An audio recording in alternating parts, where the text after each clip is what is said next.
কিন্তু আল্লাহর বান্দি ওই নির্জন জায়গায় এত সুন্দরভাবে বলেছেন ইয়া আখি। দেখেন বলার তরিকা, পদ্ধতি, ইয়া আখি, হে আমার ভাই। এখানে এমন বলেন না হে লম্পট, হে চরিত্রহীন, হে খারাপ, এই জাতীয় কোনো কিছু না বলে আল্লাহর বান্দি বলছেন ইয়া আখি, হে আমার ভাই। মানে সম্বোধনটা বড় চমৎকার, উপস্থাপনাটা বড় চমৎকার, পদ্ধতিটা বড় চমৎকার। তারপরে বলছেন ইত্তাকিল্লাহ, আল্লাহকে ভয় করো। কাকে কাকে কাকে? আল্লাহকে। তাহলে কথাটা সঠিক, কথাটা সঠিক। কারকে ভয় করব আমরা?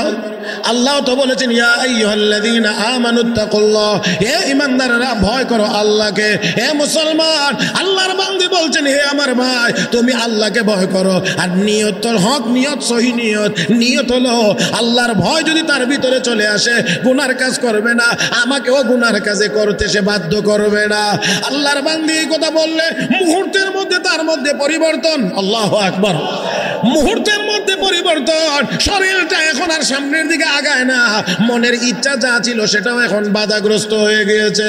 আল্লাহর বান্দা কিফিলের মধ্যে অন্যরকম একটা ভাব ফুটে উঠেছে। ডাক দেখো আল্লাহর বান্দি, যাও যাও, আমি আর তোমার কাছে তোমার সাথে খারাপ কাজ করব না, টাকাও আমি ফেরত নেব না, টাকাগুলো তো আমি তোমাকে দিয়ে দিলাম। তবে রে আল্লাহর বান্দি, শুধুমাত্র এই মুহূর্তে গুনার কাজ ছেড়ে দিলাম এমন না, বিষয়টা এমন না। শুনে নাও, ওয়াদা করলাম, সাক্ষী থাকো, কিফিল যতদিন বেঁচে থাকবে আর কোনোদিন গুনার কাজ করবে না, আর কোনোদিন গুনার কাজ করবে না। এই কথা বলে আল্লাহর বান্দিকে বিদায় করে দিয়েছে। আর আল্লাহর দরবারে কাঁদতে শুরু করেছে। শুধু কান্দে, শুধু কান্দে আর কান্না। আর নিজেকে নিজে বড় ধিক্কার দেয় রে কিফিল, জীবনে কত গুনার কাজ করলে, একবারও তোর ভিতরে এই ভাব আসলো না। আর আল্লাহর বান্দি বারবার এসে বারবার ফেরত গিয়ে নিরুপায় হইয়া এই জায়গায় এসে তার মধ্যে আল্লাহর ভয়ে থরথর করে কম্পন শুরু হয়ে গেল। তুই কেমন গুনাহগার, তুই কত বড় পাপী, তুই কত বড়ই না খারাপ, এই বলে নিজের মধ্যে অনুশোচনা। আল্লাহর দরবারে কান্নাকাটি, তওবা মঞ্জুর হয়ে গিয়েছে। আর ওই রাত্রিতেই কিফিল দুনিয়া থেকে বিদায় হয়ে গিয়েছে। কিফিল দুনিয়া থেকে বিদায় হয়ে গিয়েছে। মানুষ তো জানে বড় খারাপ, বড় চরিত্রহীন, বড় লম্পট, বড় অমুক, বড় তমুক, এমন এমন জানে। এই জন্যে দুনিয়ার মানুষ তো আর জানবে না রাতের বেলা যে এত গভীর, এত শক্ত, এত মজবুত তওবা করে মৃত্যুবরণ করেছে, এটা তো দুনিয়ার কেউ জানবে না। এই জন্য মানুষজন তার বাড়িতে আসার আগে আগে আমার আল্লাহ ফেরেশতা পাঠাইয়া তার ঘরের দরজার মধ্যে লিখে দিয়ে এসেছে, কাদ গাফারাল্লাহু লিল কিফিল, মহান আল্লাহ কিফিলের জিন্দেগির সব গুনাহ মাফ করে দিয়েছে। আল্লাহুম্মা সাল্লি আলা মুহাম্মাদিন ওয়া আলা আলি মুহাম্মাদ কামা সাল্লাইতা আলা ইব্রাহিম ওয়া আলা আলি ইব্রাহিম ইন্নাকা হামিদুম মাজিদ। اللهم بارك على محمد وعلى آل محمد كما باركت على إبراهيم وعلى آل إبراهيم إنك حميد مجيد. محترم মুসল্লিয়ান کرام, আল্লাহ রাব্বুল আলামিনের দরবারে শুকরিয়া আদায় করছি, যিনি আমাদেরকে অত্যন্ত দয়া করে, মায়া করে, মেহেরবানি করে আজকের এই মুবারক মজলিসে পবিত্র জুমার দিনে মসজিদের ভিতরে নামাজের উদ্দেশ্যে আসার বসার তৌফিক দান করেছেন। মহব্বতের সাথে সবাই শুকরিয়া আদায় করি আলহামদুলিল্লাহ।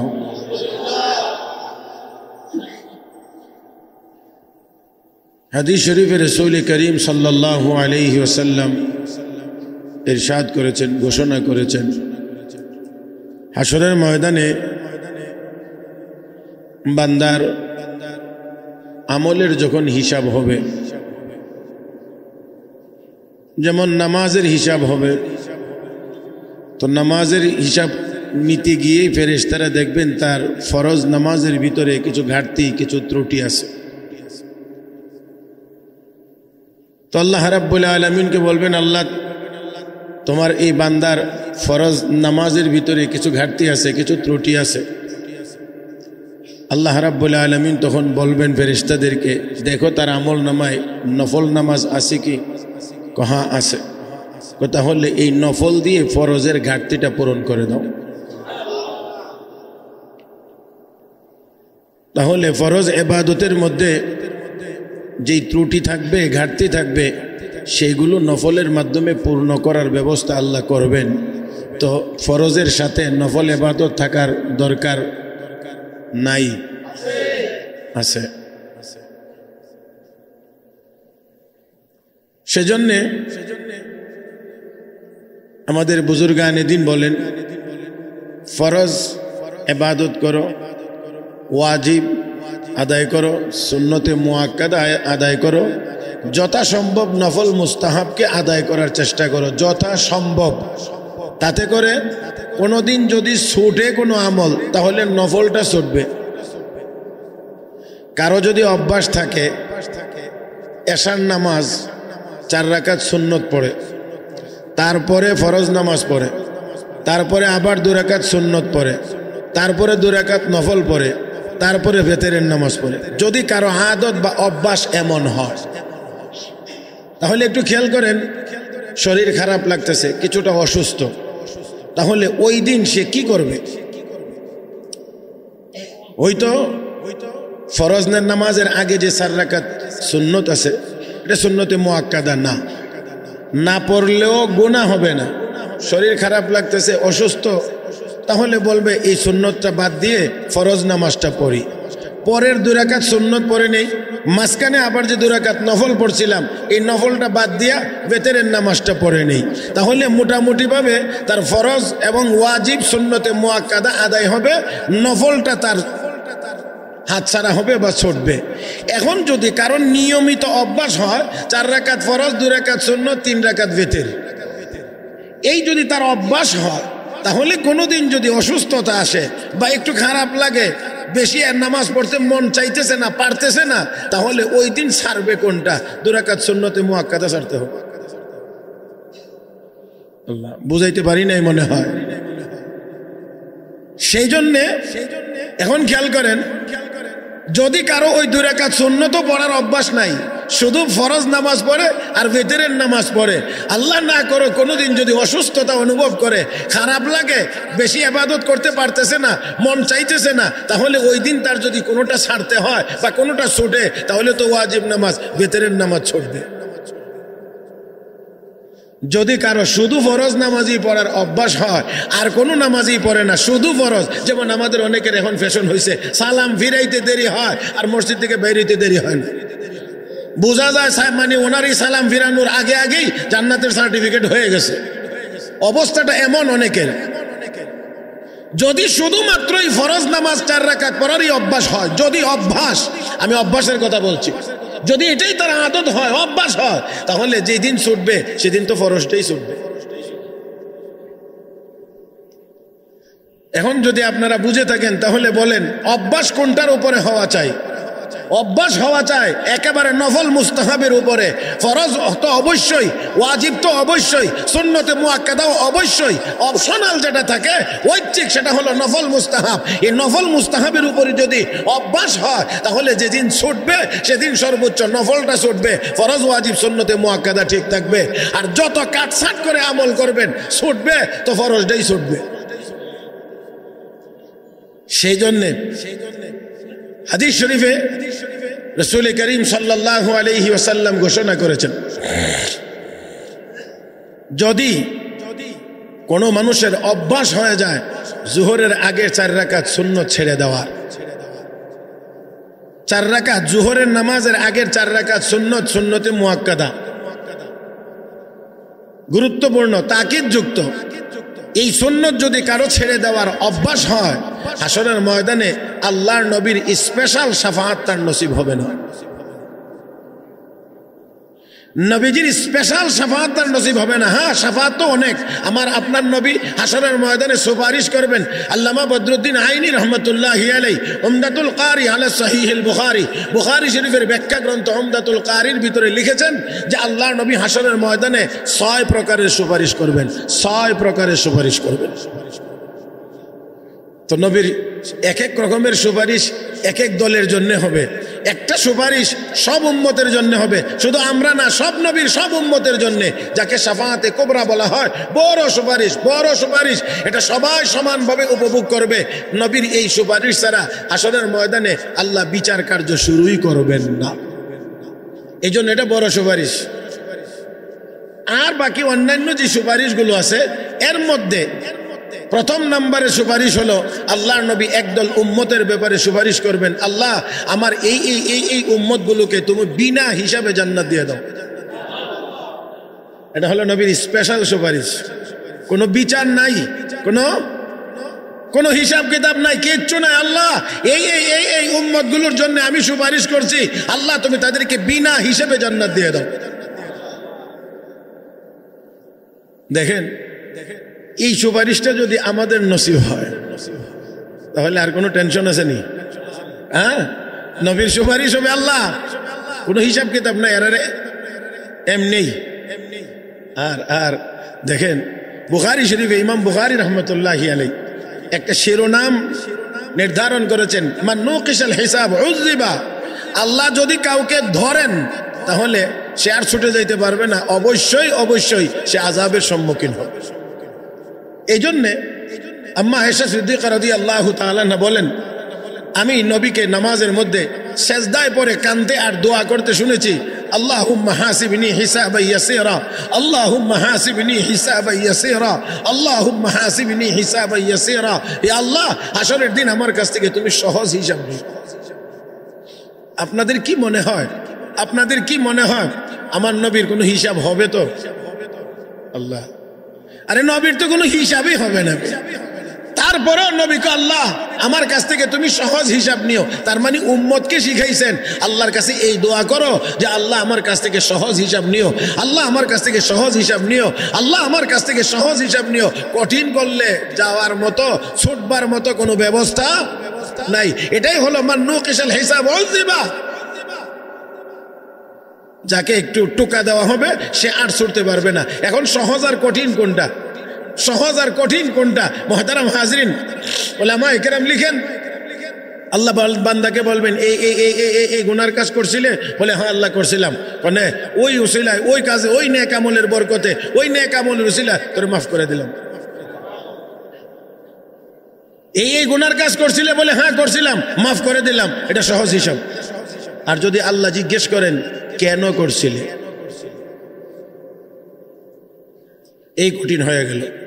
আর কিছু লাগবে না, শুধু কেন। এই এই গুনার কাজ করছিলে, বলে হ্যাঁ করছিলাম, কেন করছিলে, এই কেনটাই কঠিন। আর জবাব দেওয়ার ক্ষমতা কাহারও। কেন? নাফরমানি করার, গুনার করার কোনো কেন হতে পারে না। বুঝাইতে পারছি না মনে হয় কথাটা? নাফরমানি করার, কোনো গুনার কাজ করার কোনো কেন নাই। কেন মানি হলো কারণ। কোন গুনাহের কাজের কোনো কারণ হতে পারে না, কারণ যেখানে আল্লাহ বলছেন গুনার কাজ করবে না, সেখানে মুমিনের কাজ হলো গুনার কাজ করবে না, এটাই তার দায়িত্ব। কিন্তু গুনার কাজের কোনো কারণ হয় না। সেজন্য আল্লাহ যদি জিজ্ঞেস করেন গুনাহ করছিলে, বলে হ্যাঁ করছিলাম, কেন করছিলে, তো কেনর কোনো উত্তর, কেনর কোনো উত্তর নাই, নাই নাই নাই নাই। তাই আসুন, আল্লাহ যেন আমাদের কাছ থেকে কি হিসাব নেন? সহজ হিসাব। আর নবী তার উম্মতের জন্য, একদল উম্মতের জন্য স্পেশাল সুপারিশ করবেন, আল্লাহ কোনো হিসাব ওই সহজ তো সেটা, গুনাহ করছিলে করছিলে করছিলে করছিলে, হ্যাঁ করছিলাম, নে মাফ করে দিলাম, যা মাফ করে দিলাম, এটা সহজ। আর আমার নবী সুপারিশ করবেন একদল উম্মতের জন্য, আল্লাহ তাদের কোনো জিজ্ঞাসাবাদই নাই, কোনো জিজ্ঞাসাবাদ নাই, জিজ্ঞাসাবাদ ছাড়া ছেড়ে দাও। তো যারা জোহরের 4 রাকাত সুন্নত নিয়মিত ছেড়ে দেওয়ার অভ্যাস করবে, তারা নবীর ওই স্পেশাল সুপারিশ। হাদিস শরীফে আছে, আল্লাহ রাসূল সাল্লাল্লাহু আলাইহি ওয়াসাল্লাম বলেন, আল্লাহর বান্দাবান্দি যখন ফরজ ওয়াজিব সুন্নতে মুআক্কাদার পরে নফল নফল নফল নফল ইবাদত করতে থাকে, তখন আল্লাহর দরবারে তার মর্যাদার স্তর উপরে উঠতে থাকে। আস্তে আস্তে আস্তে আস্তে আস্তে আস্তে আস্তে করে উপর দিকে উঠতে থাকে। এমন একটা জায়গায় যখন চলে যায়, এমন একটা জায়গায় চলে যায়, যেই জায়গায় চলে গেলে রব্বে করিম বলেন, বান্দা এখন তোর হাতগুলো রে তোর হাত না, এটা আমি আল্লাহর কুদরতি হাত। তুই যেই পা গুলো দিয়ে চলতেছিস এটা তোর পা না, এটা আমি আল্লাহর কুদরতি পা। তুই তোর জবান দিয়ে যে কথাগুলো বলছিস এটা তোর জবান না, এটা আমি আল্লাহর কুদরতি জবান, এটা আমি আল্লাহর কুদরতি জবান। মুহতারাম হাজরিন, এই জন্য আমি অনেকবার শোনাইছি, আমি অনেকবার হযরত সাদ ইবনে আবি ওয়াক্কাস রাদিয়াল্লাহু তাআলা আনহু আফ্রিকার জঙ্গলের ভিতরে রাত্রি যাপন করবেন মুসলমান সৈনিকদেরকে নিয়ে। এখন এই জঙ্গলে হিংস্র বিষাক্ত প্রাণী বসবাস করে, মঞ্চ তৈরি করলেন আর মঞ্চের উপরে দাঁড়িয়ে হযরত সাদ ইবনে আবি ওয়াক্কাস জঙ্গলে বসবাসকারী প্রাণীদের উদ্দেশ্যে একটা ভাষণ দিলেন। একটু আওয়াজ করে কোন আল্লাহু আকবার। কাদেরকে উদ্দেশ্য করে? প্রাণীদেরকে, জঙ্গলে বসবাসকারী অন্যান্য প্রাণীদেরকে। ইয়া আইয়ুহাল হাশারাতু ওয়াস-সিবা নাহনু আসহাবু রাসূলিল্লাহি সাল্লাল্লাহু আলাইহি ওয়াসাল্লাম। হে জঙ্গলে বসবাসকারী হিংস্র আর বিষাক্ত প্রাণীরা, আমরা মুহাম্মাদুর রাসূলুল্লাহর সাহাবী, আমরা মুসলমান, আমরা এখানে রাত্রি যাপন করব, তোমরা এই জঙ্গল ত্যাগ করে অন্যত্র চলে যাও, আমাদেরকে থাকবার জন্য পূর্ণ সুযোগ করে দাও। আর একটু কি ভাষণ, কি ভাষণ? তোমরা চলে যাও, আমরা এখানে রাত্রি যাপন করব। আল্লাহু আকবার। হযরত সাদ ইবনে আবি ওয়াক্কাস রাদিয়াল্লাহু তাআলা আনহু আশারায়ে মুবাশশারার একজন। হযরত সাদ ইবনে আবি ওয়াক্কাস রাদিয়াল্লাহু তাআলা আনহু 10 জন সাহাবীকে নবী একসাথে সুসংবাদ দিয়েছিলেন, তার মধ্যে একজন। উহুদের যুদ্ধে হযরত সাদ ইবনে আবি ওয়াক্কাস নবীর পক্ষ হয়ে কাফেরদের মোকাবেলায় একা 1000 তীর নিক্ষেপ করেছিলেন, একা 1000। বিশ্বনবী জানতে পারলেন যে সাদ ইবনে আবি ওয়াক্কাস একা 1000 তীর নিক্ষেপ করেছে। নবী ডাকলেন আর বললেন, সাদ, দুনিয়ার সকল মানুষ তাদের মা বাবাকে আমি বিশ্ব নবীর কদমে কোরবানি দেয়, আর আমি বিশ্ব নবী আমার মা বাবাকে তোর কদমে কোরবানি দিলাম তোর এই বীরত্বের জন্য। সে সাদ ইবনে আবি ওয়াক্কাস রাদিয়াল্লাহু তাআলা আনহু যখন ঘোষণা দিলেন যে জঙ্গল ত্যাগ করো, তারপরে সাথে আবার শেষে দিয়া একটু হুমকিও দিলেন, বললেন আমার এই ঘোষণার পরেও যদি কেউ না যাও আর যদি জঙ্গলের ভিতরে কাউকে পাওয়া যায় তাহলে কিন্তু আমরা তোমাদেরকে হত্যা করব। কিতাব লিখে প্রমাণ করে হযরত সাদ ইবনে আবি ওয়াক্কাসের এই ঘোষণার পরে এই জঙ্গলে আর কোনো প্রাণী থাকে নাই, যার যার মতো করে লাইন ধরে এই জঙ্গল ত্যাগ করে মুসলমানদেরকে খেদমত করেছে, তাদেরকে এখানে থাকবার পূর্ণ সুযোগ তারা করে দিয়েছে। বলেন দেখি, জঙ্গলের এই প্রাণী কি সাদ ইবনে আবি ওয়াক্কাস বানাইছে? হ্যাঁ? তাহলে তার কথায় তাদেরকে চলে যাইতে হবে কেন? তার কথায় প্রাণী জগৎ পুরাটা চলে যেতে হবে কেন? মুহতারাম হাজরিন, আসল কথা হলো ওই জায়গায় গিয়ে পৌঁছে গিয়েছে, যেই জায়গায় গিয়ে জবান দিয়ে কথা বললে আমার আল্লাহকে এটা তোর নির্দেশ না, আমার কুদরতি জবানের নির্দেশ। এই জন্য আমার আল্লাহ বুঝাইয়া দিলেন, এই জঙ্গলে বসবাসকারী প্রাণীরা, ঘোষণাটা সাদ ইবনে আবি ওয়াক্কাসের জবান দিয়ে বের হয়েছে, এটা আমি আল্লাহর নির্দেশ, চলে যা, জঙ্গল খালি করে দে, আমার বান্দারা এখানে রাত্রি যাপন করবে। হযরত ইব্রাহিম ইবনে আদহাম বলখী রহমতুল্লাহি আলাইহি, হযরত ইব্রাহিম ইবনে আদহাম বলখী রহমতুল্লাহি আলাইহি রাজত্ব ছেড়ে দিয়ে মালিকরে খুঁজে বের করলেন, মানে আল্লাহর সান্নিধ্যে গিয়ে পৌঁছে গেলেন। ওনাকে খুঁজে বের করার জন্য, দেখার জন্য ওনার মন্ত্রিসভার সদস্যবৃন্দ একবার গেল, গিয়ে তাকে দেখলেন দাজলা নদীর কিনারায় সুই সুতা দিয়ে কাঁথা সিলাইতে আছে নিজের শীত নিবারণের জন্য। আশ্চর্য হয়ে তারা বলছেন, এই নিয়ে আপনার দুরবস্থা, আপনি এখন এইখানে নিজের শীত নিবারণের জন্য সুই সুতা দিয়ে কাঁথা সিলাইতে হয়? আপনি ফিরে আসেন, আপনার সিংহাসনে আবার বসবেন, আপনি রাজত্ব পরিচালনা করবেন। তখন আল্লাহর এই বান্দা হযরত ইব্রাহিম ইবনে আদহাম বলখী বলছিলেন যে আমি আর এই সিংহাসনে ফেরত যেতে চাই না, আমি আর এই সিংহাসনে ফেরত যেতে চাই না। কারণ সিংহাসনের মজাও তিনি পেয়েছেন আর আল্লাহর গোলামির মজাও তিনি পেয়েছেন। আসলে মনে হয় আপনাদেরকে আমি আসলে খুব ভালোভাবে বুঝাইতে পারছি না, উনি দুটোটার মজাই তো পাইছেন, রাজত্ব চালাইছেন, সিংহাসন পরিচালনা করেছেন, দেখেছেন এখানে কি মজা আছে, আর এটা ছেড়ে দিয়ে ফকিরিয়ার দরবেশী জীবন যাপন, আল্লাহর গোলামির জীবন, দুটোটার মজাই তো তিনি অনুভব করতে পেরেছেন। কোনটার মধ্যে কি পরিমাণ স্বাদ আর মজা আছে আপনারা আপনাদের জায়গা থেকে বলেন তো, ওই রাজত্বের মজা বেশি হবে না আল্লাহর গোলামির মজা বেশি হবে? ইব্রাহিম ইবনে আদহাম বলখি বলেন, না, আমি আর এই সিংহাসনে ফেরত যেতে চাই না, কারণ এই সিংহাসনে গিয়ে বসলে কোনো হুকুম করলে কেউ মানে তো কেউ মানে না, কেউ প্রশংসা করে, কেউ তো আবার গালিগালাজও করে, কেউ আদর করে, কেউ তো আবার ঘৃণাও করে। হ্যাঁ, কিন্তু দেখে যাও আমার আল্লাহ আমাকে এখন কেমন রাজত্ব দান করেছেন। এই কথা বলেই সুইটা পানিতে নিক্ষেপ করে দিলেন আর বললেন, নির্দেশ দিলেন, এ নদীতে বসবাসকারী প্রাণীরা আমার সুইটা উঠাইয়া দাও তো। বলা মাত্রই 1000 মাছ একটা করে স্বর্ণের সুই নিয়ে নদীর কিনারায় হাজির হয়ে গেছে। কি মনে হয় আপনাদের, মাছ কি ইব্রাহিম ইবনে আদহাম বানাইছেন না ইব্রাহিম ইবনে আদহামের বাবা বানাইছেন? হ্যাঁ, কে বানাইছেন? কে বানাইছেন? কিন্তু হুকুম চলে কার? হুকুম চলে আল্লাহর গোলামের। আল্লাহর গোলামি ঠিক মতো করেছে। আল্লাহ কয় এখন তার নির্দেশেই আমার নির্দেশ, বান্দা তোর জবান এটা তোর জবান না, এটা আমি আল্লাহর কুদরতি জবান। হযরত ওমর ফারুক রাদিয়াল্লাহু তাআলা আনহু মসজিদে নববীর মিম্বরে দাঁড়িয়ে বললেন, ইয়া সারিয়াতুল জাবাল, আমার আল্লাহ আওয়াজ বাতাসকে নির্দেশ দিলেন, ও বাতাস, আওয়াজকে পৌঁছায় দে জায়গা মতো। কোনো তার টার নাই, কোনো যন্ত্রটন্ত্র নাই, কোনো কিছু নাই, আওয়াজ পৌঁছায় দে। 1000 মাইল দূরে হযরত সারিয়া এবং তার সৈনিকদের কানে এই আওয়াজ পৌঁছায় দিয়েছে। তাহলে আসুন, আমরা গোলামি করব কার? আমরা যদি আল্লাহর গোলামি করি, মাখলুক আমাদের গোলামি করবে। কারণ ইন্নামাদ দুনিয়া খুলিকাত লাকুম, রাসূল বলছেন দুনিয়া তোমাদের খেদমতের জন্য বানানো হয়েছে। দুনিয়াতে যা আছে সব আল্লাহর গোলামদের খেদমত করবে, আর মানুষ আল্লাহর গোলামি করবে। ইন্নামাদ দুনিয়া খুলিকাত লাকুম, হাদিসে কুদসিতে আল্লাহ বলেন, বান্দা আমার গোলামি যদি করিস তাহলে তোর পানির যে প্রয়োজন, জমিনে চাষাবাদের জন্য পানির প্রয়োজন, আমি আল্লাহ তোর জমিনের চাষাবাদের পানির প্রয়োজন বৃষ্টির মাধ্যমে পূরণ করে দেব। বৃষ্টিটা আবার দিনের বেলা দেব না, দিনের বেলা দিলে তোর কাজের ব্যাঘাত হবে, এই জন্য দিনের বেলা দেব না, আমি আল্লাহ দেব রাতের বেলা। আবার রাতের বেলা যদি গর্জন হয় তাহলে তোর ঘুমের ব্যাঘাত হবে। এজন্য আল্লাহ রাব্বুল আলামিন বলেন, লাম উসমিউকুম সাওতার রাত, আকাশের গর্জনের আওয়াজ বন্ধ করে দেব, তোর কান পর্যন্ত পৌঁছবে না, তোর ঘুমের কোনো ব্যাঘাত হবে না। খেয়াল করেন, হাদিস শরীফে আছে আল্লাহ রাসূল সাল্লাল্লাহু আলাইহি ওয়াসাল্লাম ঘোষণা করেছেন, পূর্বের যুগের কোন নবীর এক উম্মত খুব নেককার ছিলেন, তো ওই এলাকা দিয়ে, ওই জায়গা দিয়ে আল্লাহর কোনো এক বান্দা হেঁটে যাচ্ছে, হঠাৎ করে আওয়াজ শুনতে পায়, এই মেঘমালাকে নির্দেশ হচ্ছে, আওয়াজ হচ্ছে, এ মেঘমালা অমুকের জমিনে পানি দাও, অমুকের জমিনে পানি দাও। মেঘমালা চলতে শুরু করেছে, একটা নির্দিষ্ট জায়গায় গিয়ে বৃষ্টি পড়তে আছে, আর আল্লাহর বান্দা এই আওয়াজ শুনে ওই মেঘমালাকে অনুসরণ করে চলছে।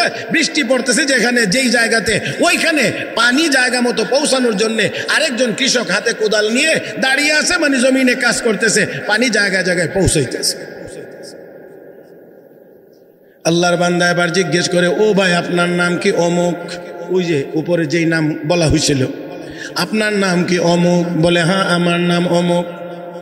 একটু দয়া করে বলুন কি নেক আমল আপনি করেন, যেই নেক আমলের কারণে আকাশের মেঘমালাকে নির্দেশ দেওয়া হয় আপনার জমিনে পানি দেওয়ার জন্য। আল্লাহু আকবার। এমন কি নেক আমল আপনি করেন যেই নেক আমলের কারণে আকাশে আপনার নাম উচ্চারিত হয়, আপনার জমিনে পানি দেওয়ার জন্য মেঘমালাকে নির্দেশ দেওয়া হয়? বলেন আপনি কি আমল করেন? আল্লাহর বান্দা ডাক, দেখো না আমি খুব বেশি আমল করি, আমল না, শোনো আমি কি আমল করি। এই জমিনে আমাকে আমার আল্লাহ যে ফসল দেন, এই ফসলগুলোকে আমি 3 ভাগ করি। 1 ভাগ ফসল আমি আমার পরিবারের খাবারের জন্য, পরিবার চালানোর জন্য 1 ভাগ আমি ব্যবহার করি, আর 1 ভাগ আমি আগামী দিনের জন্য এই চাষাবাদের জন্য রাখি 1 ভাগ, কারণ এর জন্যও তো খরচের প্রয়োজন। 1 ভাগ রাখি আমি পরবর্তী চাষাবাদের জন্য, আর 1 ভাগ ফসল আমাকে যেই আল্লাহ ফসল দান করেন। বলেন কে দান করেন? আমাদের বাগানে, আমাদের খেতে, আমাদের নদীতে, আমাদের পুকুরে মাছ কে দেন?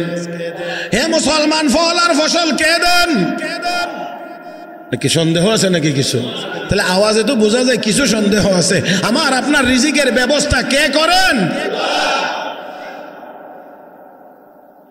আমার যে আল্লাহ আমাকে ফসল দেন, আমি ওই আল্লাহর নামে 1/3 ফসল অসহায় গরিব মিসকিনদের মধ্যে বিতরণ করে দেই। আর একটু মহব্বতে কোন, আর একটু মহব্বতে।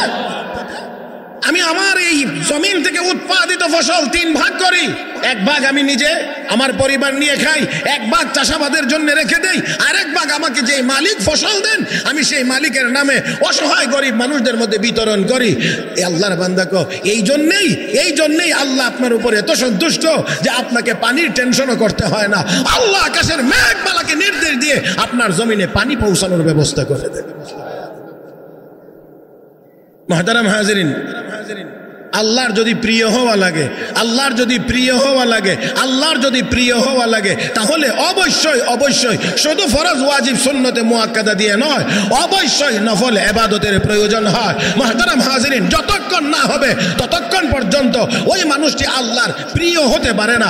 এজন্য রব্বে কারীম প্রিয় মানুষদের কথা কোরআনে বিভিন্ন জায়গায় বিভিন্নভাবে ঘোষণা করেছে। تتجافى جنوبهم عن المضاجع يدعون ربهم خوفا وطمعا ومما رزقناهم ينفقون فلا تعلم نفس ما أخفي لهم من قرة أعين جزاء بما كانوا يعملون। আল্লাহর কিছু প্রিয় বান্দা বান্দি আছে যাদের শেষ রাত্রিতে পিঠ আর বিছানা একসাথে থাকে না, তার মানে তারা আর ঘুমায় না, ঘুম থেকে জাগ্রত হয়ে মালিকের দরবারে দাঁড়িয়ে যায়। ওয়াল্লাযীনা ইয়াবিতুনা লিরাব্বিহিম সুজদান ওয়া কিয়ামা ওয়াল্লাযীনা ইয়াকুলুনা রাব্বানা ইসরিফ আন্না আযাব জাহান্নাম ইন্না আযাবাহা কানা গারামা। আল্লাহর ওই বান্দাগুলো রাতের শেষ ভাগে পিঠ বিছানায় থাকে না, তারা আল্লাহর দরবারে নামাজে দাঁড়িয়ে যায়, আল্লাহর দরবারে সিজদায় পড়ে যায়। রব্বে কারীম তাদের উপরে এত বেশি সন্তুষ্ট, হাসরের ময়দানে আল্লাহ ফেরেশতাদেরকে ডেকে ডেকে বলবেন, ফেরেশতারা দেখো তো আইনাল্লাযীনা তাতাজাফা জুনুবুহুম আনিল মাদাজি, ওই লোকগুলো কোথায় যারা শেষ রাতে ঘুমাইতো না, পিঠ বিছানায় লাগায় রাখতো না, আমার দরবারে দাঁড়িয়ে যাইতো নামাজে, আমার কদমে সিজদায় পড়ে যাইতো, ওই লোকগুলো কোথায়? তাদেরকে খুঁজে খুঁজে আমার কাছে নিয়ে আসো। আল্লাহ তাদেরকে খুঁজবেন। মুহতারাম হাজিরিন, তাহলে আমার কথা ছিল আল্লাহ রাব্বুল আলামিন আমার তিলাওয়াতকৃত আয়াতেও ঘোষণা করেছেন, ইয়া আইয়ুহাল্লাযীনা আমানু, হে ঈমানদারেরা, রুকু করো, সিজদা করো। আওয়াজ করে বলেন, রুকু আর সিজদা কোন ইবাদতের ভিতরে আছে? নামাজ। এখানে রুকু করো, সিজদা করো, অর্থ হলো নামাজ আদায় করো। মানে যেই ইবাদতের ভিতরে রুকু আছে, যেই ইবাদতের ভিতরে সিজদা আছে, সেই ইবাদত তোমরা করো, তার মানে নামাজ পড়ো। মুহতারাম হাজিরিন, ইয়া আইয়ুহাল্লাযীনা আমানু রুকউ ওয়াসজুদু ওয়া'বুদু রাব্বাকুম, তোমাদের রবের ইবাদত করো, ওয়াফআলুল খায়র, এবং কল্যাণমূলক কাজ করো, মানে নফল ইবাদত বন্দেগী করো, লাআল্লাকুম তুফলিহুন, তাতে অবশ্যই তোমরা সফল হতে পারবে। মুহতারাম হাজিরিন, সেজন্য আসুন বলতে চাই, আমাদের আদত, আমাদের অভ্যাস হওয়া চাই নফল মুস্তাহাবের উপরে, যাতে করে কোনোদিন ছুটলে যেন ঐচ্ছিকটা ছুটে, বাড়তিটা যেন ছুটে, আসলটা যেন ঠিক থাকে। আর হাসরের ময়দানে যাতে করে আমাদের ওই ইবাদতগুলোর মধ্যে কোনো ত্রুটি দেখা দিলে, ঘাটতি দেখা দিলে, নফল ইবাদতের মাধ্যমে যেন সেটা পূরণ করা যায়। এবার আপনারা আরেকটু বেশি মনোযোগী হয়ে কয়েকটি কথা খেয়াল করে শুনবেন বলে আমি আশা করছি। শরীয়তের বিধান প্রথমত 2 প্রকার। শরীয়তের সকল বিধান প্রথমত 2 প্রকার, কিছু করো আর কিছু ছাড়ো। করণীয়গুলো 4 প্রকার, আবার বর্জনীয়গুলোও 4 প্রকার। তাহলে মোট দাঁড়াবে কয় প্রকার? 8 প্রকার। করণীয়গুলোর 1 নম্বর হলো ফরজ, 2 নম্বর ওয়াজিব, 3 নম্বর সুন্নতে মুআক্কাদা, 4 নম্বর নফল বা মুস্তাহাব। বর্জনীয়গুলো আবার 4 প্রকার। 1 নম্বর হারাম, 2 নম্বর মাকরুহে তাহরিমি, 3 নম্বর মাকরুহে তানজিহি, 4 নম্বর মুবাহ। আশা করি শব্দগুলো আপনারা আগে থেকেই পরিচিত। করণীয়গুলো 4 প্রকার, বর্জনীয়গুলোও 4 প্রকার। মুহতারাম হাজিরিন, তাহলে প্রথম নম্বর হলো করণীয়গুলোর মধ্যে ফরজ, 2 নম্বর ওয়াজিব, 3 নম্বর সুন্নতে মুআক্কাদা। এই পর্যন্ত আমাদের কম্পালসারি পড়তেই হবে, আদায় করতেই হবে। এখানে কোনো শিথিলতার কোনো সুযোগ এবারে আসেন নফল মুস্তাহাব। এই নফল মুস্তাহাব হলো করলে সওয়াব, না করলে কোনো গুনাহ নাই। আল্লাহর নবী নিজে করেছেন, উম্মতকে করবার জন্য উৎসাহ দিয়েছেন। যদি কেউ আদায় করে নাই তাহলে আল্লাহর নবী তাকে কড়া কোনো শাসন করেন নাই, কোনো ধমক দেন নাই। অতএব নফল ইবাদত যদি কেউ করে তাহলে অবশ্যই অবশ্যই সে আল্লাহর প্রিয় হবে। যদি না করে তাহলে গুনাহগার হবে না। অতএব কাউকে তিরস্কার করা যাবে। মুহতারাম হাজরিন, শরীয়তের বিধান মানা, যেমন শরীয়তের বিধান কোনটা কোন স্তরের এটাও ওই জায়গাতে রেখে মানা তেমন জরুরি। নামাজ পড়া, 5 ওয়াক্তের নামাজ পড়া কি বলেন? 5 ওয়াক্তের নামাজ ফরজ। 5 ওয়াক্তের নামাজ যেমন ফরজ, 5 ওয়াক্তের নামাজকে ফরজ মনে করে আদায় করাও ফরজ। এখন কেউ যদি নামাজ পড়ে 5 ওয়াক্ত কিন্তু মনে করে নফল, তাহলে নামাজ তো হবেই না। ফুকাহায়ে কেরাম লেখেন ইমানও থাকবে, কারণ সে ফরজকে অস্বীকার করেছে। ফরজকে অস্বীকার করলে ইমান, তাহলে নামাজ পড়া যেমন ফরজ, নামাজকে ফরজ মনে করে পড়া সেটাও ফরজ। অতএব নফল ইবাদত যেমন করবেন, নফলকে নফল মনে করেই করতে হবে। নফলকে ফরজের গুরুত্ব দেওয়া যাবে না, ওয়াজিবের গুরুত্ব দেওয়া যাবে না, সুন্নতে মুআক্কাদার গুরুত্ব দেওয়া যাবে না। আবার নফলকে অবজ্ঞা করার কোনো সুযোগ আমাদের কাছে নেই। মুহতারাম হাজরিন, তাই আসুন বলতে চাই, আজকের দিন গিয়ে যে রাত্রটা আসতেছে, এই রাত্রটা সম্পর্কে অনেকের অনেক কথাবার্তা আছে, অনেক রকমের। সেই জন্য আমি এখানে 2-1টি কথা আপনাদের খেদমতে আরজ করতে চাই। এই রাতের ফজিলত সম্পর্কে হাদিসে বর্ণনা আছে। অতএব এই রাত্রটাকে একেবারেই অন্যান্য রাত্রের সাথে সমান করার কোনো সুযোগ নাই। শাইখুল ইসলাম আল্লামা তাকি উসমানী দামাত বারাকাতুহুম তিনি বলেছেন, 17 জন সাহাবী থেকে এই রাতের ফজিলত সম্পর্কিত হাদিস বর্ণিত হয়েছে। হ্যাঁ, সনদের মধ্যে দুর্বলতা সবলতা থাকতে পারে, কিন্তু 17 জন সাহাবী থেকে এই মর্মে হাদিস বর্ণিত হয়েছে। মুহতারাম হাজরিন, হযরত শেখ জাহিদ আল কাউসারি রহমতুল্লাহি আলাইহি, যিনি হযরত আল্লামা আনোয়ার শাহ কাশ্মীরি রহমতুল্লাহর সমসাময়িক এবং সমপর্যায়ের মুহাদ্দিস ছিলেন, আলেম ছিলেন, তিনি বলেছেন যে এই ক্ষেত্রে অনেক ফজিলতের কথা হাদিসের মধ্যে এসেছে। মুহতারাম হাজরিন, অতএব আপনাদেরকে বিনয়ের সাথে বলছি, কেউ নফল ইবাদত করবেন না, সেটা আপনার একান্ত নিজস্ব বিষয়। কিন্তু কেউ যদি করতে চায়, সেখানে আপনি বাধা হয়ে দাঁড়াতে পারেন না। ফজিলতের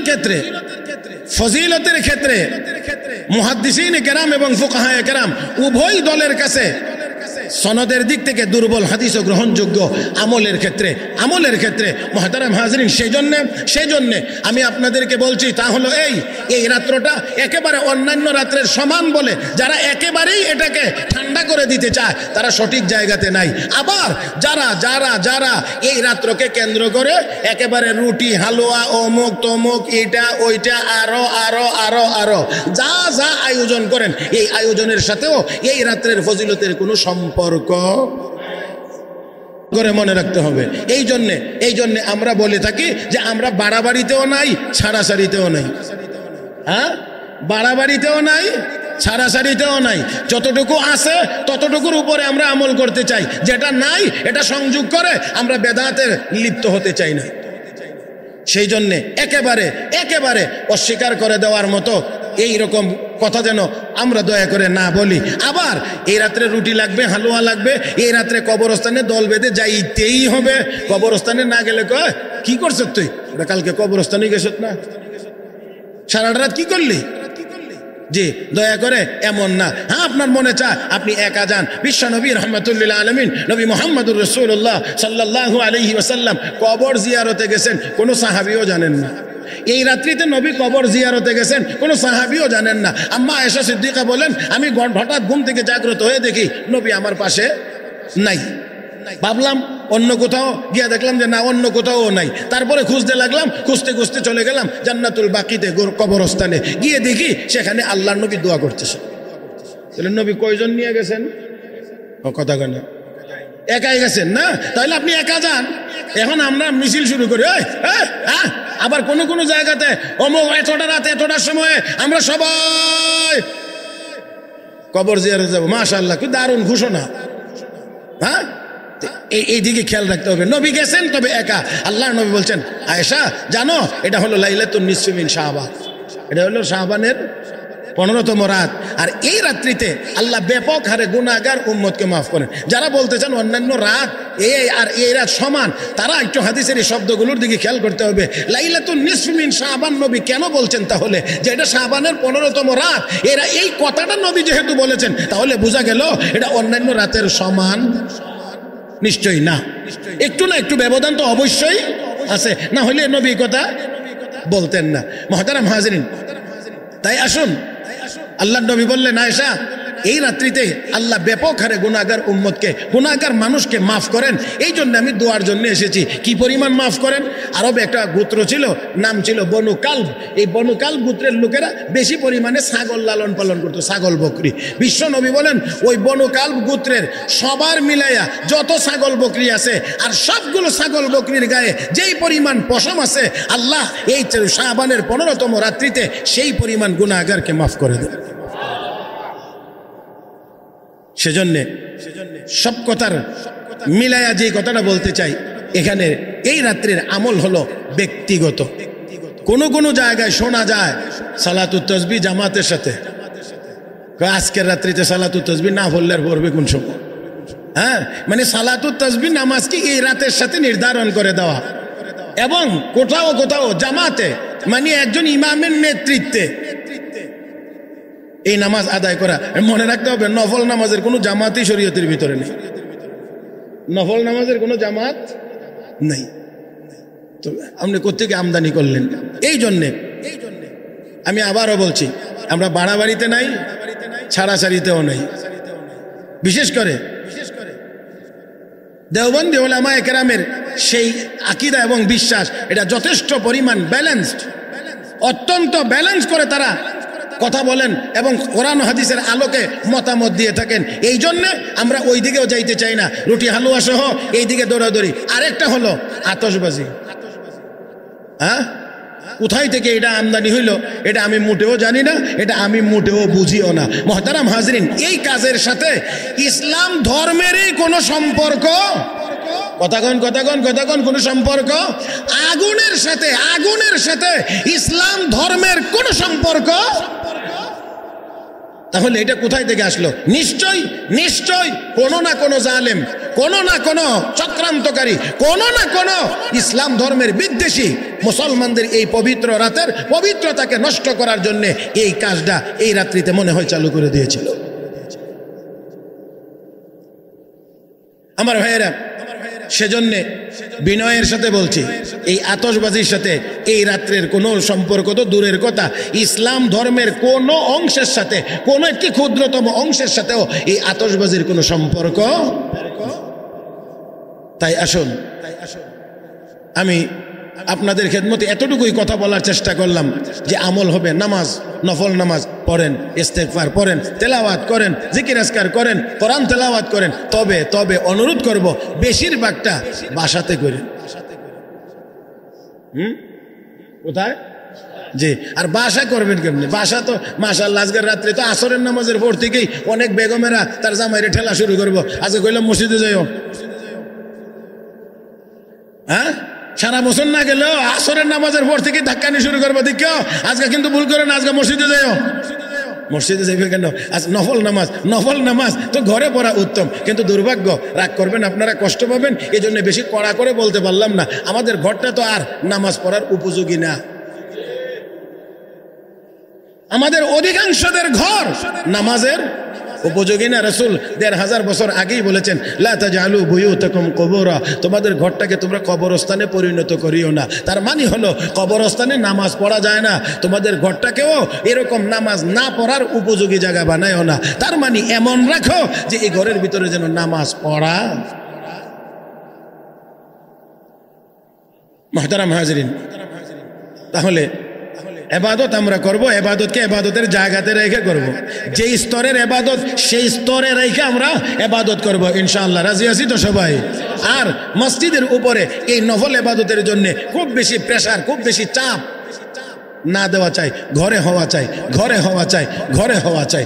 আল্লাহর নবীর আমল, সাহাবীদের আমল, অন্যান্যদের আমল, সেই আমলগুলো হলো একা একা একা একা একা একা। আর মনে রাখবেন, নফল নামাজ যত বেশি গোপনে হবে তত বেশি আল্লাহর দরবারে কবুল হবে। আর যত বেশি গোপনে পড়বেন তত বেশি কলবের ভিতরে একাগ্রতার সৃষ্টি হবে। মানুষের সামনে দাঁড়াইবেন, মানুষের সামনে বসবেন তো হাত তুলবেন, দোয়া করবেন, কিন্তু চোখ দিয়ে পানি আসবে না। কারণ কেমন কেমন জানি লাগবে, ডাইনে বামে লোক আমার দিকে তাকায় রয়েছে, একটু কানতে মনে চাইলেও কানতে পারবেন না। আর একা ঘরে নীরবে একটু নামাজ পড়েন, একটু জিকির করেন, একটু দরুদ শরীফ পড়েন, ইস্তেগফার করেন, তারপরে হাত তোলেন, দেখবেন অটোমেটিকলি চোখ দিয়ে পানি আসবে। হ্যাঁ, আল্লাহ, আমরা তো কিছু শো আছে আমাদের, শো এবাদত না, এটা এবাদতের নামে কিছু মানে দেখাইতে হবে, আমিও বুঝাইতে হবে, আমিও না না না। সাহাবি নবীকে গিয়ে কি প্রশ্ন করেন একটু খেয়াল করে দেখেন। ইয়া রাসূলুল্লাহ, আমি যখন নফল নামাজে দাঁড়াই চারদিক খেয়াল করি যাতে কেউ আমাকে না দেখে। নফল নামাজ যখন পড়তে যাই তখন সব দিক খেয়াল করি, চারদিক দেখি যাতে কেউ আমাকে না দেখে। মানুষ দেখানোর এই রিয়া ইবাদত যেন আমার না হয়, এই জন্য চতুর্দিক খেয়াল করে একদম নিরিবিলি দাঁড়ায়। কিন্তু নামাজ চলাকালীন সময়ে কেউ গিয়ে যদি দেখে ফেলে সেটাও কি রিয়া হবে? সাহাবীর চিন্তা কতটুকু দূরে এবার চিন্তা করেন। আর আমরা তো এমন জায়গাতে দাঁড়ানোরই চেষ্টা করি যেখানে দাঁড়াইলে সবাই নজরে পড়ে যে আমিও নামাজ পড়ি, আমিও নফল ইবাদত করি। না না না, সাহাবী বলেন, ইয়া রাসূলুল্লাহ, ইয়া হাবিবাল্লাহ, নামাজে দাঁড়ানোর আগে সব দিক খেয়াল করি যাতে করে রিয়ার অন্তর্ভুক্ত না হয়। আমি মানুষ দেখানো ইবাদত করি এমনটার মধ্যে যেন আমি না পড়ি। কিন্তু নামাজ চলাকালীন সময়ে যদি গিয়ে কেউ দেখে ফেলে তাহলে এটাও কি রিয়ার অন্তর্ভুক্ত হবে কিনা? রাহমাতুল লিল আলামিন বলেন, না না, তিলকা আজিলু বুশরাল মুমিন। সাহাবীরে, এটা রিয়া হবে না, লোক দেখানো হবে না, এটা মুমিনের নগদ পুরস্কার। এটা হলো মুমিনের নগদ পুরস্কার। এই নগদ পুরস্কারটা আবার কিভাবে? ও মুসলমান, নেক আমল যত গোপনেই হোক না কেন, রব্বে করিম কোনো না কোনো ভাবে এই নেক আমল মানুষের সামনে প্রকাশ করে দিয়ে ওই মানুষটাকে অন্যান্য মানুষের সামনে মহান আল্লাহ দামি বানায়া দে। এই জন্যে তাহাজ্জুদের নামাজ নিয়মিত যারা পড়েন, নিয়মিত তাহাজ্জুদ যারা পড়েন তো রাতের শেষ ভাগে, গভীর রাত্রিতে, কেউ দেখবার কথা না, কিন্তু তারপরও এই আমলের সংবাদ গোপন থাকে না। মানুষ কিভাবে না কিভাবে জেনে যায় যে এই লোকটা তাহাজ্জুদ গুজার। এটা হলো মুমিনের নগদ পুরস্কার, নগদ। তিলকা আজিলু বুশরাল মুমিন, এটা মুমিনের নগদ পুরস্কার। আল্লাহ বলেন, বান্দা তুই গোপনে আমার জন্য তুই গোপনে নেক আমল করবে, কিন্তু আমি নেক আমল গোপন রাখবো, প্রকাশ করব না। এটা হয় না, প্রকাশ করে তোকে সম্মানিত করে দেব, তোকে সম্মানিত করে দেব। মুহতারাম হাজিরিন, তাই আসুন আমি সর্বশেষ একটা কথা বলে আলোচনা শেষ করতে চাই। তাহলে এই আল্লাহর এক বান্দা, নাম তার কিফিল, অনেক দুশ্চরিত্র, ধনী মানুষ, চরিত্র বলতে কোনো কিছুই নাই। আমি দূরত্ব বজায় রেখে বলার চেষ্টা করব, বাকিটা আপনারা কিছুটা বুঝে নেবেন। আল্লামা মুফতি শফি রহমাতুল্লাহ আলাইহি কোরআনে কারীমের আয়াতের অংশ ওয়াজাল কিফল, এই আয়াতের অংশের ব্যাখ্যায় তাফসিরে মারিফুল কোরআনের ভিতরে লিখেছেন, এই কিফিল বড় দুশ্চরিত্রের, টাকা পয়সার মালিক যথেষ্ট পরিমাণ, এই জন্য বহু গুনার কাজ তার দ্বারা হয়। তার পাশের এই এক সুন্দরী বোন, তার প্রতি তার মনের খুব টান ছিল, আসক্তি ছিল, আকাঙ্ক্ষা ছিল, তাকে সে খুব কাছে পাইবে, কিন্তু কোনো দিক থেকেই সুযোগ হচ্ছিল না।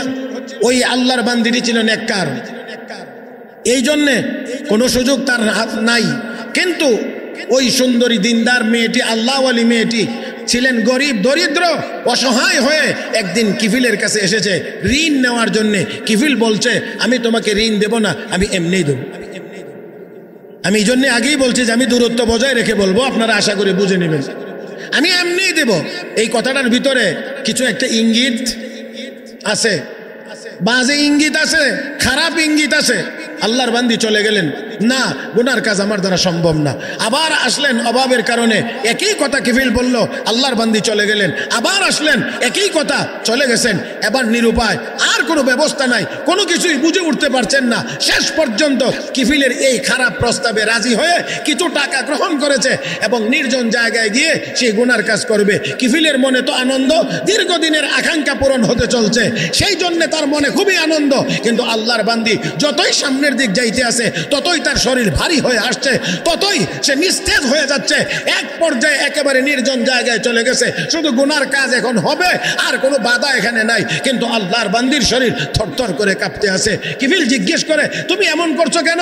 আমি তো তোমাকে জোর করে আনি নাই, তুমি আমার কথাই রাজি হয়ে এসেছো, এই জন্যে তো তুমি এখন এমন করছো কেন? এমন করছি কেন? একমাত্র আল্লাহর ভয়ে আমার শরীর এমন করে কাঁপছে।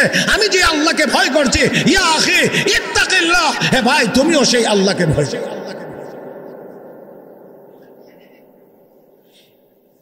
এমন একটি নির্জন জায়গায়, এখানে ছোট্ট আরেকটা কথা বললে আপনাদের বাকি কথাটা বুঝতে সুবিধা হবে। কথা আমরা বলি না যে ওয়াজ হয়, নসিহত হয়, কিন্তু আসর হয় না। আমরা একটা কথা বলে থাকি, আসর হয় না, মানে প্রতিক্রিয়া হয় না, মানুষ সংশোধন হয় না। কথা তো এরকম আমরা বলি যে কথা আসর হয় না। কেন হয় না? তিনটা জিনিসের সমন্বয় যদি কথার মধ্যে হয়, তাহলে সেই কথা অবশ্যই আসর করবে, অবশ্যই আসর করবে, কোনো সন্দেহ নাই। কিন্তু যদি তিনটার সমন্বয় না হয়, তাহলে আসর করবে না। এক নাম্বার, যে কথাটা বলা হবে সেই কথাটা সঠিক কথা হইতে হবে। যেই কথাটা বলা হবে সেই কথাটা সঠিক হইতে হবে। যেই কথাটা বলা হবে এই কথাটা সঠিক নিয়তে বলতে হবে। কথা সঠিক, নিয়ত সঠিক। 3 নাম্বার, কথা বলার পদ্ধতিটা সঠিক হইতে হবে, যাকে বলা হয় তরিকা সঠিক। তাহলে কথাও সঠিক, নিয়ত সঠিক, বলার পদ্ধতি সঠিক, হক কথা, হক নিয়ত, হক তরিকা, এই তিনটার সমন্বয় যদি হয়, অবশ্যই কথা অ্যাকশন করবে। আজকে আমরা যারা কথা বলি, আমরা হয়তো হক কথা বলি না, অথবা হক নিয়তে বলি না, অথবা হক পদ্ধতিতে বলি না, এই জন্য আমাদের কথায় কাজ হয়। কিন্তু আল্লাহর বান্দি ওই নির্জন জায়গায় এত সুন্দরভাবে বলেছেন, ইয়া আখি, দেখেন বলার তরিকা, পদ্ধতি, ইয়া আখি, হে আমার ভাই। এখানে এমন বলেন নাই হে লম্পট, হে চরিত্রহীন, হে খারাপ, এই জাতীয় কোনো কিছু না বলে আল্লাহর বান্দি বলছেন, ইয়া আখি, হে আমার ভাই। মানে সম্বোধনটা বড় চমৎকার, উপস্থাপনাটা বড় চমৎকার, পদ্ধতিটা বড় চমৎকার। তারপরে বলছেন ইত্তাকিল্লাহ, আল্লাহকে ভয় করো। কাকে? কাকে? কাকে? আল্লাহকে। তাহলে কথাটা সঠিক, কথাটা সঠিক। কারকে ভয় করব আমরা? আল্লাহ তো বলেছেন, ইয়া আইয়ুহাল্লাযীনা আমানুত্তাকুল্লাহ, হে ঈমানদাররা ভয় করো আল্লাহকে। হে মুসলমান, আল্লাহর বান্দী বলছেন, হে আমার ভাই তুমি আল্লাহকে ভয় করো। আর নিয়ত তোর হক নিয়ত, সহি নিয়ত। নিয়ত হলো আল্লাহর ভয় যদি তার ভিতরে চলে আসে, গুনার কাজ করবে না, আমাকেও গুনার কাজে করতে সে বাধ্য করবে না। আল্লাহর বান্দী এই কথা বললে মুহূর্তের মধ্যে তার মধ্যে পরিবর্তন। আল্লাহু আকবার। মুহূর্তের মধ্যে পরিবর্তন। শরীরটা এখন আর সামনের দিকে আগায় না, মনের ইচ্ছা যা ছিল সেটাও এখন বাধাগ্রস্ত হয়ে গিয়েছে। আল্লাহর বান্দা কিফিলের মধ্যে অন্যরকম একটা ভাব ফুটে উঠেছে। ডাক দিয়ে কো, আল্লাহর বান্দি যাও যাও, আমি আর তোমার কাছে তোমার সাথে খারাপ কাজ করব না, টাকাও আমি ফেরত নেব না, টাকাগুলো আমি তোমাকে দিয়ে দিলাম। তবে রে আল্লাহর বান্দি, শুধুমাত্র এই মুহূর্তে গুনার কাজ ছেড়ে দিলাম এমন না, বিষয়টা এমন না। শুনে নাও, ওয়াদা করলাম, সাক্ষী থাকো, কিফিল যতদিন বেঁচে থাকবে আর কোনোদিন গুনার কাজ করবে না, আর কোনোদিন গুনার কাজ করবে না। এই কথা বলে আল্লাহর বান্দিকে বিদায় করে দিয়েছে। আর আল্লাহর দরবারে কাঁদতে শুরু করেছে। শুধু কান্দে, শুধু কান্দে আর কান্না। আর নিজেকে নিজে বড় ধিক্কার দে রে কিফিল, জীবনে কত গুনার কাজ করলে, একবারও তোর ভিতরে এই ভাব আসলো না। আর আল্লাহর বান্দি বারবার এসে বারবার ফেরত গিয়ে নিরুপায় হইয়া এই জায়গায় এসে তার মধ্যে আল্লাহর ভয়ে থরথর করে কম্পন শুরু হয়ে গেল। তুই কেমন গুনাহগার, তুই কত বড় পাপী, তুই কত বড়ই না খারাপ, এই বলে নিজের মধ্যে অনুশোচনা, আল্লাহর দরবারে কান্নাকাটি, তওবা মঞ্জুর হয়ে গিয়েছে। আর ওই রাত্রিতেই কিফিল দুনিয়া থেকে বিদায় হয়ে গিয়েছে। কিফিল দুনিয়া থেকে বিদায় হয়ে গিয়েছে। মানুষ তো জানে বড় খারাপ, বড় চরিত্রহীন, বড় লম্পট, বড় অমুক, বড় তমুক, এমন এমন জানে। এই জন্যে দুনিয়ার মানুষ তো আর জানবে না রাতের বেলা যে এত গভীর, এত শক্ত, এত মজবুত তওবা করে মৃত্যুবরণ করেছে, এটা তো দুনিয়ার কেউ জানবে না।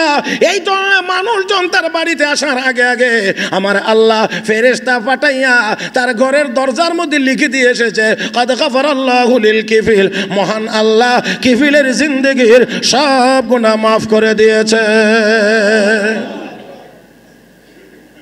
ফেরেশতা এসে লিখে দিয়ে গেছে কদ গফারাল্লাহু লিল কিফিল। এখন যেই আসে দেখে চৌকাটের উপরে লেখা, বড় সুন্দর, বড় সুন্দর লেখা। কে লিখে দিল? কদ গফারাল্লাহু লিল কিফিল, আল্লাহ কিফিলের জীবনের সব গুনাহ মাফ করে দিয়েছেন। তওবা তো করছিল বড় গোপনে, রাতের বেলা অন্ধকারে, কেউ ছিল না, কেউ জানে না, কিন্তু আমার আল্লাহ কয় আমি তারে মাফ করে দিয়েছি। আর তার এই দোষের কথা মানুষ আলোচনা করে গুনাহগার হবে, হয় না। এই জন্য আল্লাহ ফেরেশতার মাধ্যমে তার ঘরের চৌকাটে লেখায়া আল্লাহ তার তওবার কথা দুনিয়ার মানুষকে জানায়া, তে যে গুনাহ থেকে মুক্ত হয়েছে আল্লাহ দুনিয়ার মানুষকে জানায়া তাকে সম্মানী করে দুনিয়া থেকে নিয়েছে। সেজন্যে নেক আমল যদি গোপনেও হয় তাহলে তিলকা আজিল বুশরাল মুমিন, নামাজের ভিতরে কেউ দেখে ফেললে এটা কোনো রিয়া হবে না, এটা মুমিনের নগদ পুরস্কার। তাই আসুন ইবাদত বন্দেগী, বিশেষ করে নফল ইবাদত আমরা গোপনে করার চেষ্টা করি। আর আজকের এই রাত্রিতে যার যতটুকু নামাজ মনে চায়, নির্দিষ্ট করবেন না এত রাকাত, নির্দিষ্ট করবেন না কোনো সূরা, নির্দিষ্ট করবেন না কোনো দোয়া, নির্দিষ্ট করবেন না কোনো পদ্ধতি। নফল নামাজ আজকে যেমন, কালকে তেমন, পরশু এমন, 10 বছর পরে যেমন, 10 বছর আগে যেমন, আজকের রাত্রিতেও নফল নামাজ তেমন। কোনো সূরা, কোনো দোয়া, কোনো বিশেষ পদ্ধতি নিজের থেকে দয়া করে আবিষ্কারের চেষ্টা করেন না। আমাদের মধ্যে একটুখানি কোনা কানা হইলে এটারে পাহাড় সম পরিমাণ বানানোর চেষ্টা করি, যার কারণে আর একদল বাদ দে, তোর এই রাতের কোনো অস্তিত্বই নেই। কথা বুঝেন নাই? কেউ আসি এই বাড়াবাড়ি করি, আর একদল এই জন্য ঘোষণা দেয়, যা বেটা তোর শবে বরাত বলতে কিচ্ছু নেই। তাই আসুন আমরা আমরা আমরা আমাদের এই রাত্রের জায়গাটাকে জায়গাতে রেখে আমরা ইবাদত বন্দেগী করার চেষ্টা করি। আল্লাহ আমাদের সবাইকে তৌফিক দান করুন। যে কি